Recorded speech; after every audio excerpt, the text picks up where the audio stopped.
What you're about to hear is a first-hand account of an encounter sent to us through our website at bigfootclassified.com or the Squatch line at 878-SQUATCH. That's 878-778-2824. And now for the encounter. Yes, sir. This is Henry. Me and a couple of my friends, and a 10-year-old son went out and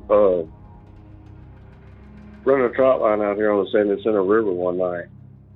It was probably about 1:30, 2 o'clock in the morning. And me and one guy, he cuts trees down for a living for the National Forest. And he was in the boat with me, and him got the trout line, and we got it strung across we tied it on the one side of the bank, and then we were paddling it across the other side. Got to the other side, and we tied it off, and we started baiting it. We got about halfway of baiting this damn trout line, and we're down in the river, so there's a levee above us on one side of the bank, and it's real steep. It's like 30, 40 foot, and it's real steep, and it's hard to climb up and down. If you wanted to go up there, it'd be really hard to go up there.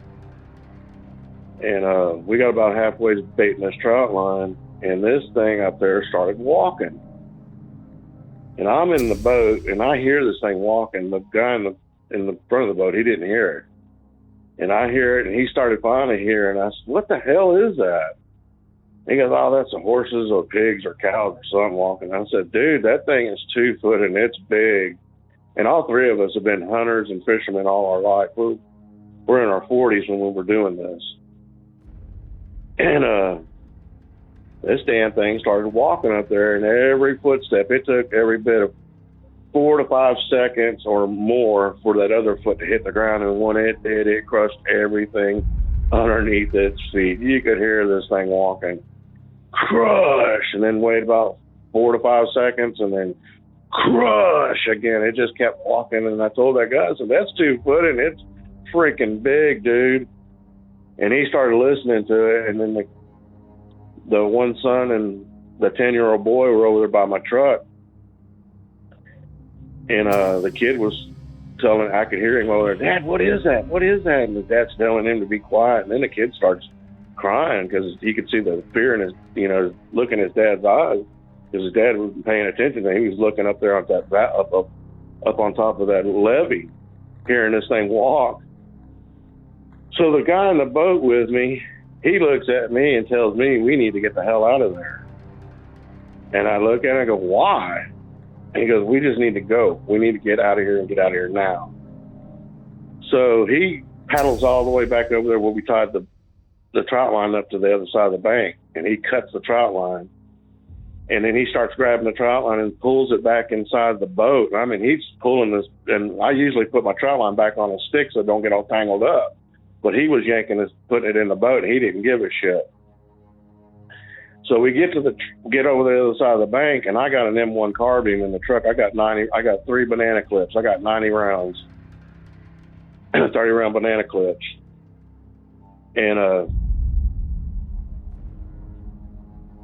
I told him, "Man, paddle me across over there, and I want to go check this thing out, go see what it is." And I had one of them old cheesy flashlights that had the big square battery in it. You had to shake it to get it to work once in a while. And it wasn't really bright. You could probably see maybe 10, 20 feet with that dang thing. And he goes, "Henry, I'm paddling you across, but I'm leaving. We're leaving you here." I said, "How can you leave me here in my truck?" Because Henry, the keys are in the truck. We're leaving. We're getting the hell out of here. We need to go. Well, he cuts trees down for the National Forest.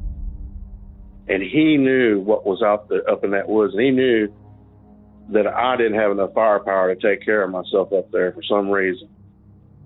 I had a 30, M1 carbine. That's a pretty good, good round.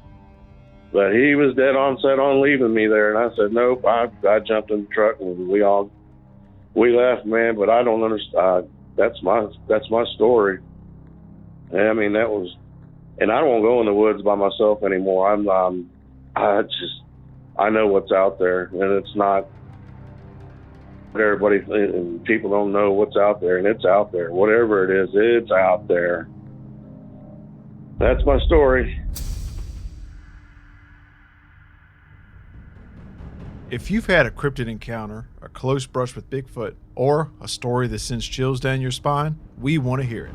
Visit BigfootClassified.com to report your encounter, or give us a call on the Squatch line at 878-SQUATCH.